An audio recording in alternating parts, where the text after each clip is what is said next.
মুখ্যমন্ত্রী মমতা বন্দ্যোপাধ্যায়ের আপত্তিতে কান না দিয়ে বেসরকারি আবাসন কমপ্লেক্সে ভোটের সময় পৃথক পোলিং স্টেশন তৈরি নিয়ে নির্বাচন কমিশনকে স্বাগত জানালেন বহুতলের আবাসিকরা।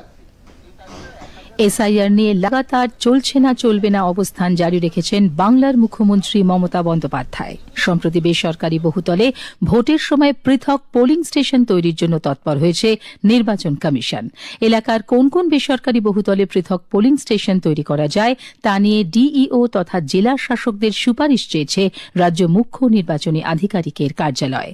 কমিশনের এই পদক্ষেপে বেজায় চটেছেন মমতা।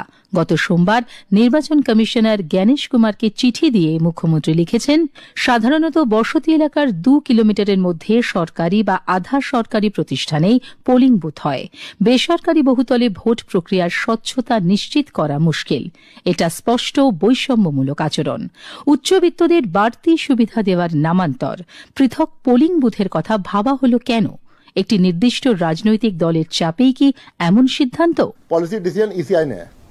সিও কাছে কোনো ক্ষমতা নেই কোনো পলিসি ডিসিশন নেওয়ার জন্য। ইসিআই পলিসি ডিসিশন নিয়েছে।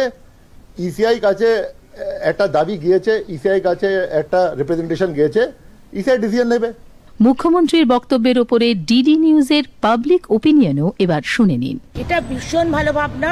আমাদের ভোটার নিয়ার অ্যাবাউট 1000 মতো এখানে, এবং তার মধ্যে আমি বলবো এখানে 70% একটু বয়স্ক, মানে আমি বলতে চাইছি সিনিয়র সিটিজেন। তো তাদের জন্য ওই লম্বা বুথে গিয়ে ভোট দেওয়াটা খুব অসম্ভব ব্যাপার। আমার কমপ্লেক্সের ভেতর যদি হয় আমি খুব নিশ্চিন্তে এবং ভয়মুক্তভাবে ভোট দিতে পারবো। আশা করি আমাকে কেউ আটকাবে না। অত্যন্ত ভালো প্রস্তাব, এবং এই প্রস্তাব হলে ফ্রি অ্যান্ড ফ্র্যাঙ্ক খুব ভালো ইলেকশন হবে। এখানে কোনো রকম ডিস্টারবেন্স বা ঝামেলা হবে না। প্রত্যেককে চিনি আমরা, এবং শান্তিপূর্ণভাবে ভোট হবে এ বিষয়ে আমি 100% নিশ্চিত।